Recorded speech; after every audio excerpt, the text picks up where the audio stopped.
since next week's my birthday, I decided to like do a documentary about myself. Hi, I'm Khalil.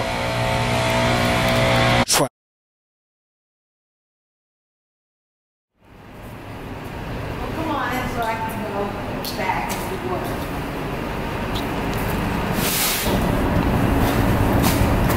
So what time is your next class? 2:30.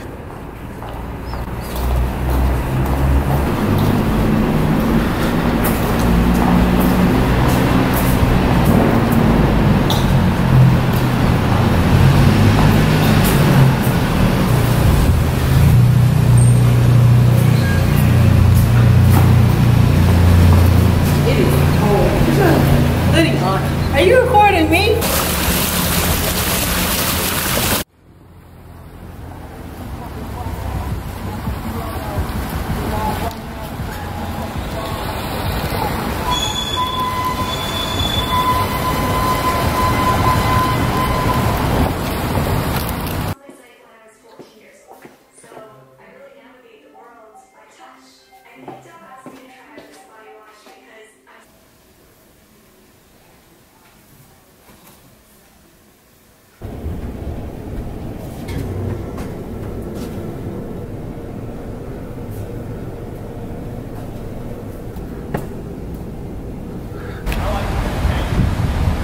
I want my shit to be cool.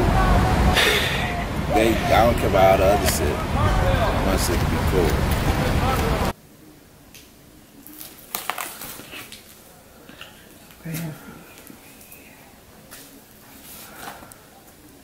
That's your mom. She thought she was shy.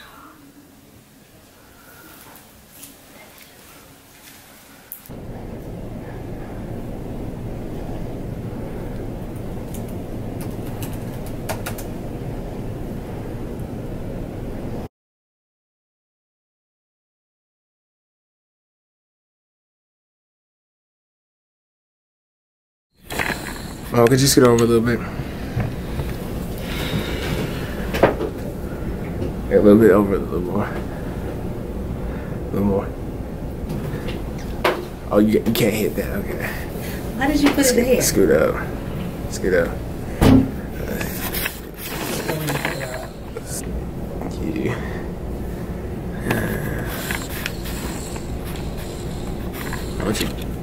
Alright. Okay. Huh? Alright. Okay. Am I being recorded? Yeah, you're being recorded. Okay. With the monkey, Khalil? Yeah, first question. You gonna leave the monkey right there? What? The monkey. I'm ready? You didn't say accent or whatever. Did you put this little bear right here? Did you think that little bear was cute right there behind us? Little bear?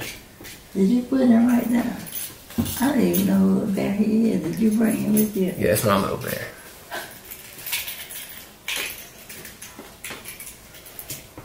Can I just tell you the history of your birth and then you can ask questions from there? Okay, cool. Just tell me the history of my birth. Okay.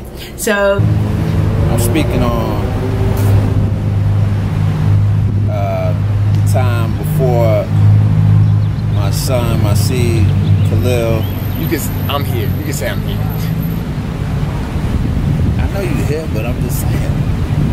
You told me to speak before you was here, right? So let me just tell you, because it's really funny. I don't know if you've ever heard this story. So Daddy and I dated for a very long time in college. We had an on again, off again type thing. It's college sweethearts, whatever. Moved on, and she went to law school. I followed her up there. And he lived with me right before I was getting ready to go to law school. But then we broke up a lot. I mean, we didn't stay together for a very long time. So I wasn't dating Daddy when I found out that I had you in my belly. Or I was dating him. He was living with me. But I didn't know that you existed or that I was pregnant with you until I was 7 months pregnant. You wasn't a playing child. We wasn't trying to have kids. And then you came along and was like, dang. I sent your mother off to college in Washington, D.C. So in law school, I thought that I was just sick and gaining weight and getting really fat. And she called me about every 3 days and said, Mama, I'm exercising real hard and I just can't lose this weight. Oh, Mama, I think I have an ulcer. Oh, Mama, I think I'm dying. Oh, Mama, I feel something moving in my stomach. And so when I came home for Thanksgiving in November, my mom looked at me and said, You're not fat, you're pregnant. It shocked me. I cried.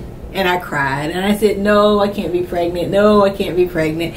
We took like 3 pregnancy tests. The first one, she just cried about it.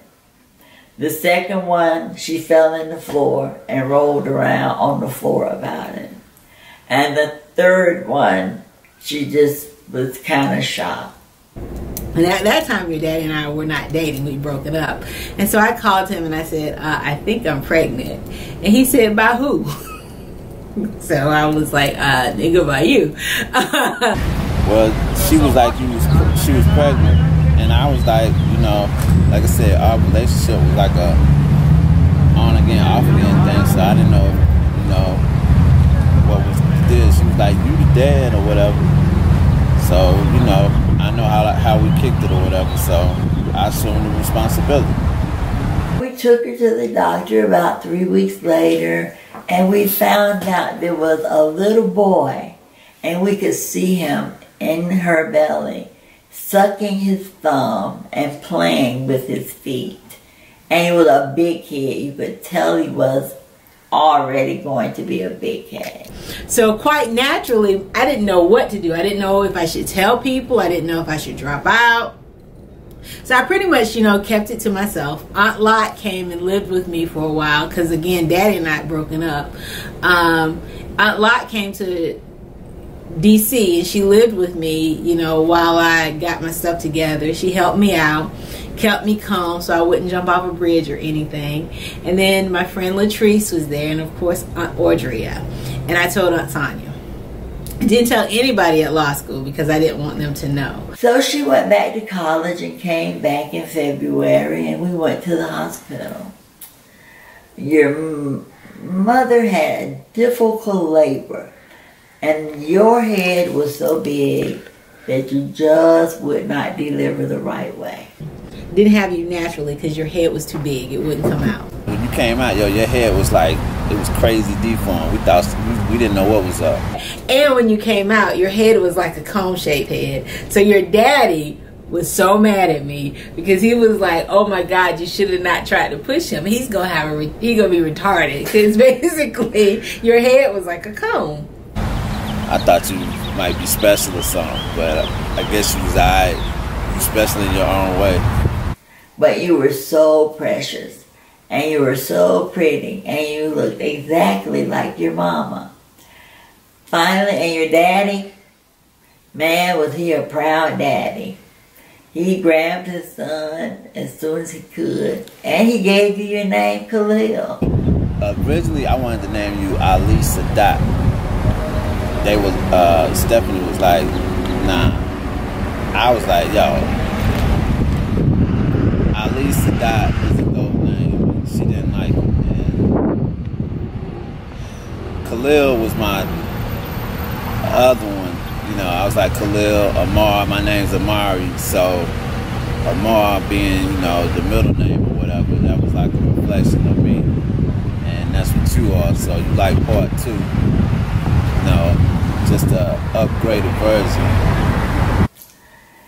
We all crowded around your bed and we held you, and all your uncles and aunts came and they declared who would be your godparents, which is Aunt Sonia, and I forget your godfather's name, but he's a lawyer too out in LA somewhere. And then, and so after about 4 days, we took you home. Stephanie, your mom, got back on a plane and went back to school. But I tried to go back to law school like the week after I had you. And I got a blood clot in my leg and almost died. I had to immediately go to the hospital, and they immediately put me in the hospital for 7 days. And then I could not go back to law school because I missed too many days. Oh, wait, what? How did you get into law school again? I called them and I said, look, I've had a family emergency. I'm going to have to like take the semester off. Can you help me figure out how I can come back to law school? And thank God they were like, you're an asset. We want you to come back. And they figured out. So I had to take summer classes for 2 years so that I can finish law school. During the first year of my life. So what was that like my first year? You stayed with Daddy for most of the time. So Daddy and I would kind of go back and forth with you. Your mom was still in law school, so I had to like watch you in your infant stage, and it was interesting because I was working at night, and my family was like, you know, Tutu was there, Kiki was there, and your grandmother was here.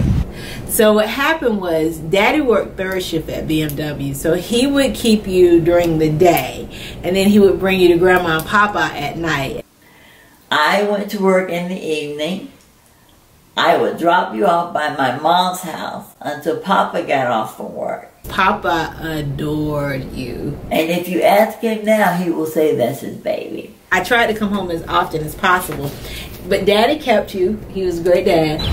I work at night, come home in the daytime. They put you on the bed with me. It'd be like torture because you'd be up and running, you know, crawling, trying to do whatever.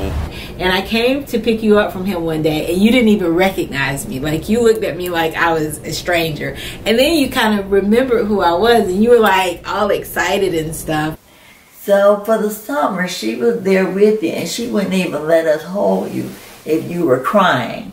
She would get mad. Don't go get him. He had to learn that he had to be on his own. But we would all slip down and get Khalil. Your daddy had a hat for you. I don't even know how many hats you bought. I don't even know why you don't wear a hat now. Your daddy put a cap on your head every day. You had about 40 caps. He clothed you. You wore Timberlands when you were about 9 months old. I made sure you was fresh everywhere you went. You had gear for days. You was like polo down all the time, fat gear every time. Everywhere you went, you was fresh. You were not a real good baby, to tell you the truth, when you were out in the public. You would holler really loud. You would throw spoons if we took you out to restaurants. And you would just be a terrible little baby. And so then, you know, once we got you in the car, you still wasn't too good, but you were better than that. You were addicted for whatever reason to the pacifier. Like, addicted. Like, you would sit and you wouldn't even be sucking on the pasty. That's why your teeth got so jacked up. Because you wouldn't even be sucking on the pasty. You just have it hanging out your mouth and not even sucking on it. So you could hear, We had a dog. He was a Pekingese. His name was Bo. You used to like the little dog, Bo. You were crazy about Grandma's, I think he's a Chinese Pekingese. Khalil loved to mess with Bo. And he would go to the door and he would look out to see if he could find Bo all the time. Well, Bo tried to bite him once. So we had to tell Bo to leave the baby alone. So Khalil was he always looked for stuff. He always wanted to find out what was going on. So the second time when he came back with me, Bo died in between that. But it didn't keep him from looking for him forever. And he said, dog, dog. You loved books. You liked to be read to all the time. So we read to you every night. Daddy kept you in his record collection. He liked taking pictures of you around his record collection. Used to have mad hair, and your cousin cut your hair, and we was pissed because she was like she didn't want to deal with it. I was hot, y'all. I'll never forget that. Your shit was, man, like you put it in a ponytail, and one day you came home with it all cut. Yo, that hurt me right there. You had an African nanny named Ida when you lived in DC, and she would feed you plantains. Could you tell me about my first birthday? Your first, oh God. Your first birthday, you went back and forth between all of us. Like, everybody took care of you for your first year. Everybody was, like, involved. That's why they say it takes a village. You truly had a village. Like, you had a lot of people, like, making way for both of us. Like, they wanted me to finish law school, and they wanted you to be taken care of. We went out and we bought a cake. We bought 2 cakes, in fact. Your daddy, sisters, and brothers, and your grandma Kappa, and Yaya, and all of those, they came down to the house, and we sit you at the table in your high chair. Well, we sing happy birthday to you, happy birthday to you, and the pictures are somewhere in the album probably, and you put your hand in your cake, and you grab a great big slice of it, and put it all over your face. It was everywhere. Your first birthday was cool. Like I said, you've been like as far as with, you've been on your own since day one, really. You've been your own personality, your own self, and you wasn't that type of kid that was just like wild like that. You was actually a good kid. You were just our Khalil. All right, well, thank you.